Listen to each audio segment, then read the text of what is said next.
तर भाजपचे नेते आणि ग्रामविकास मंत्री जयकुमार गोरे आणि शंभूराज देसाई यांच्यामधला वाद विकोपाला गेला होता. मात्र आता हा वाद मिटवण्यासाठी जयकुमार गोरे यांनी पुढाकार घेतला.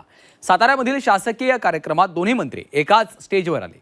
इतकंच नाही तर जयकुमार गोरेंनी शंभूराज देसाई यांचा सत्कारही केला. पाहूयात.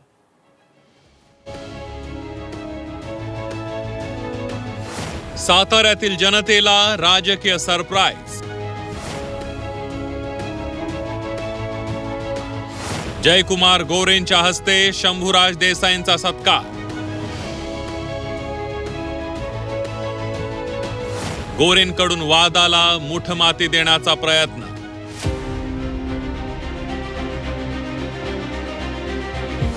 सातारा जिल्हा परिषदेच्या अध्यक्षपदाच्या निवडणुकीत ग्रामविकास मंत्री जयकुमार गोरे विरुद्ध पालकमंत्री शंभूराज देसाई असा संघर्ष निर्माण झाला होता. हा संघर्ष थेट मुद्द्यावरून गुद्द्यावर गेला होता. हा वाद आता आणखी न वाढवता सामंजस्यानं घेण्याची भूमिका बहुतेक दोन्ही बाजूच्या नेत्यांनी घेतलेली दिसते. साताऱ्यातल्या प्रधानमंत्री आवास योजनेच्या लोकार्पण सोहळ्यात गोरे देसाई एकाच मंचावर आले. एवढंच नव्हे तर जयकुमार गोरेंच्या हस्ते शंभूराज देसाईंचा सत्कारही झाला. यावर बोलताना आपल्या मनात कोणतीही कटुता नसल्याचं जयकुमार गोरेंनी सांगितलं. त्यांना त्यांना दुःख होणं साहजिक होतं. शेवटी राजकारणाच्या सगळ्या गोष्टी होत राहतात. पण एक आहे की आम्ही आपापला पक्ष वाढवत असलो तरी सुद्धा आम्ही एका मंत्रिमंडळातले आम्ही सहकारी आहोत. आमचे दोघांचे खूप चांगले संबंध आहेत. आम्ही दोघं मित्रही आहोत.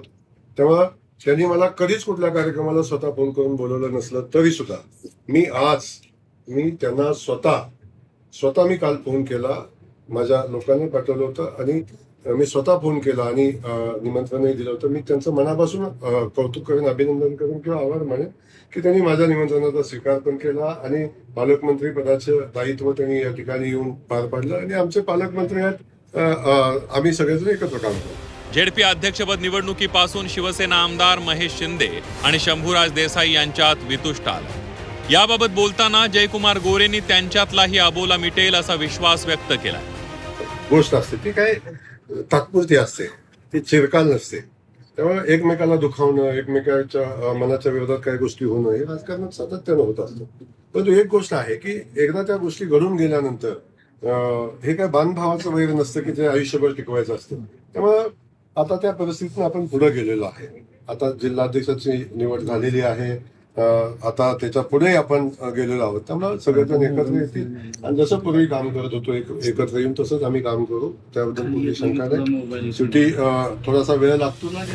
शिवसेना राष्ट्रवादीतलं रायगडातील वैर संपुष्टात आल्याचं सांगण्यात येत आहे. आता साताऱ्यातलं भाजप विरुद्ध शिवसेना हे वैरही मिटवण्याचा प्रयत्न होतोय. शंभूराज देसाई यांनी यावर अजून स्पष्टपणे काहीही म्हटलं नसलं तरी शासकीय कार्यक्रमात एकाच व्यासपीठावरची त्यांची हजेरी पाहता नांदू सौख्य बरे अशीच भूमिका दोन्ही पक्षांची असल्याचं दिसून येत आहे. तुषार तपासे, झी 24 तास, सातारा.